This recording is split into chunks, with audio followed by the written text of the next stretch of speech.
For people who live outside the capital, it can be a little bewildering trying to keep up with which buildings are out of bounds after the quakes. So our enterprising reporter Max Towle, armed only with his phone, decided to help. Here's Max's tiki tour of some of Wellington's shaken up buildings. Hey John, I'm standing inside Wellington's biggest office tower, the Astron Centre on Featherston Street. It's 48,000 square kilometres, it cost $120 million to build, and if you're familiar with Wellington, right opposite me is the Wellington railway station. 5 days ago, this Goliath 15-storey centre was completely evacuated after an engineer's report ruled it unsafe. Interestingly and quite frighteningly, the building was given the all clear initially in an engineer's report. However, the lead tenant, Inland Revenue, demanded a second report, and this time big concerns were raised about cracks in the stairwell. These cracks were first noticed after the 2013 Seddon earthquake. They were fixed, or at least cosmetically fixed, because it now appears the cracks are back. The prognosis for this building was that it would initially only take a few days for the remedial work to be completed. Now there's a recorded 0800 number, and that tells you that people won't be able to return for at least 2 weeks. IRD, meanwhile, has shifted some of its workers to Upper Hutt. It shifted some to Hawkston Street, which is about 3 blocks in front of me, heading inland.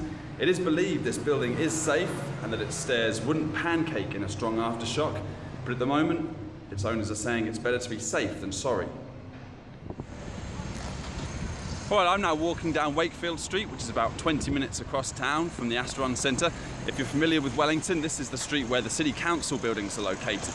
Now, directly behind me is a massive car park structure which has been completely cordoned off. It looms ominously close to Reading Cinema, which is also behind me. Now, it's not just Reading Cinema that's been affected. There are a handful of shops along Courtney Place. There are about 20 bars, restaurants and cafes, and about 150 people also live in apartments which are very near the complex itself. They've also had to leave their homes. Now, RNZ did speak to the Wellington Mayor. He says it could be 2, 3 or even 4 weeks just before a decision is even made whether the structure needs to be demolished or strengthened with steel.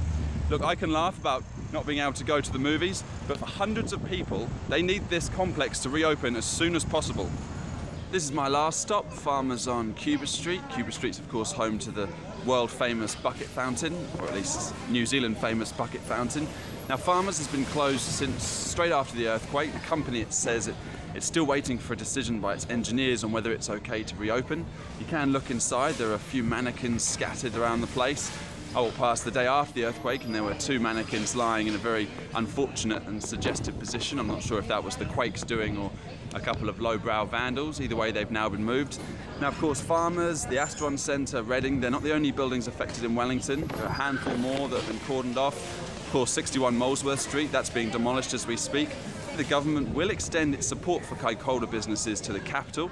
It will cover up to 8 weeks and help employees pay wages. But for many people out of work, they need these kind of buildings to start opening as soon as possible. Max Towle on his phone. Go Max.